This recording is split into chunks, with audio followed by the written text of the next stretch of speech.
I really thought that Bloomington would be a natural for a foundation because people love this town so much. And I had worked with neighborhoods to preserve their neighborhoods. I had worked with the local businessmen in the downtown for the revitalization of the downtown, and I saw how committed they were to building a community.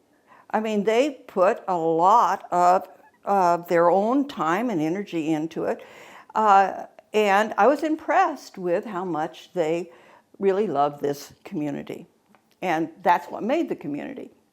So I think we were really trying to grow the thinking of the community into being more philanthropic, and to this community has a lot of money, like every community does. So I took the idea out into the community, and what I got in response was, we already have the IU Foundation, the Hospital Foundation, we have the United Way. This would just take money away from them.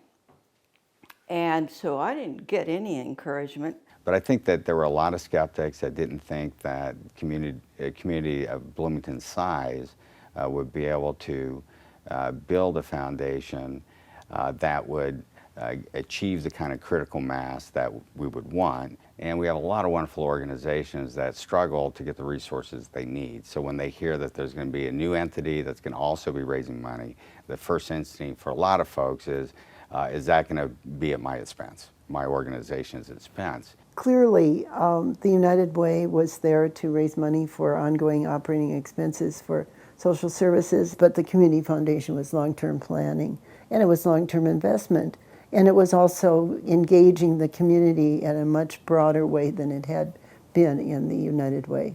I went to see Herman B. Wells. And I told him that, I think we need it, and stuff like that. No question. He said, of course we do. Bloomington needs a foundation. And not only said that he would help, but what he contributed, besides, encouragement and giving, some ideas and stuff like that, he went to the university and got us $1 a year man. That was Jack Mulholland from the School of Business, and he was a wonderful help, with that. $1 a year, man? Yeah, that's what he was paid by the foundation. He was paid $1 a year.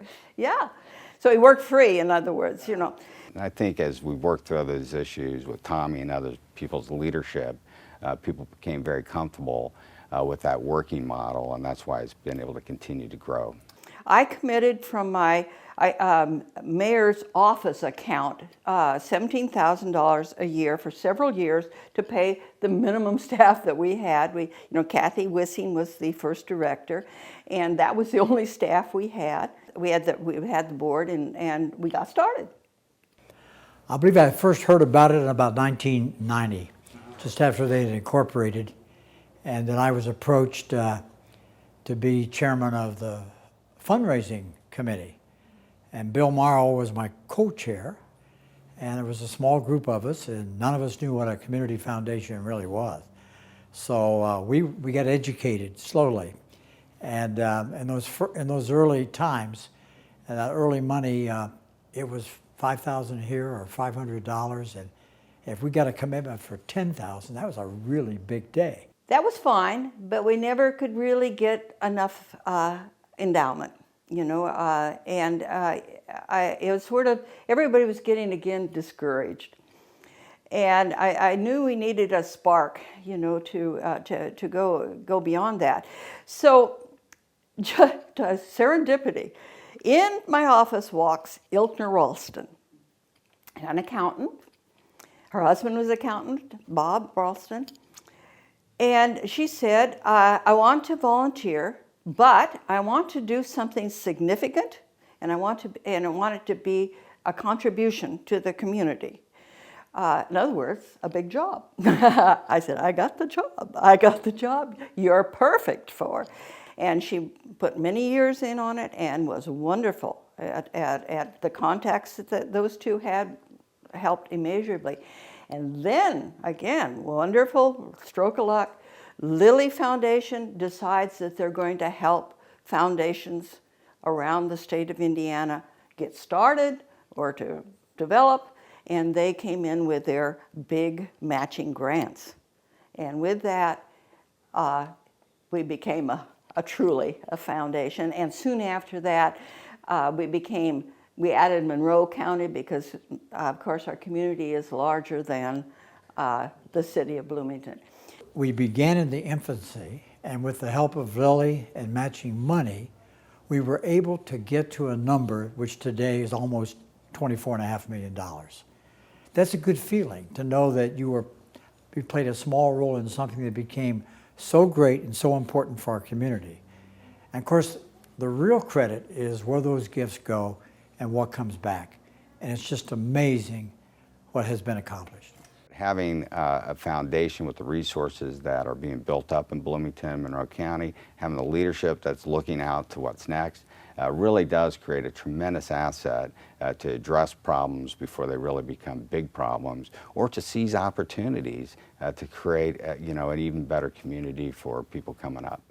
Without a foundation, you have these competing requests, all good and necessary requests. And for a person who wants to give, you say, who, how, where? It's overwhelming and you may turn your back. But with a foundation, if you feel that you would like to give to all, you can, or you can direct it. But you also know that you are maximizing and multiplying the amount that you give, so you're helping with the problem, which is there's not enough money for the needs. So to me, it's better to give through the foundation than to give directly to the individual agency, although you can do both. But this way, you are maximizing and multiplying your money. You feel good, actually, if you can actually help build the future for the community with your gifts. That's a nice thing to do. That's a good thing to do. You're not just giving money away. You're helping build a community into the future. I know everybody's pushed for money. Every day you get asked by someone to give to a wonderful cause. But this cause is truly special.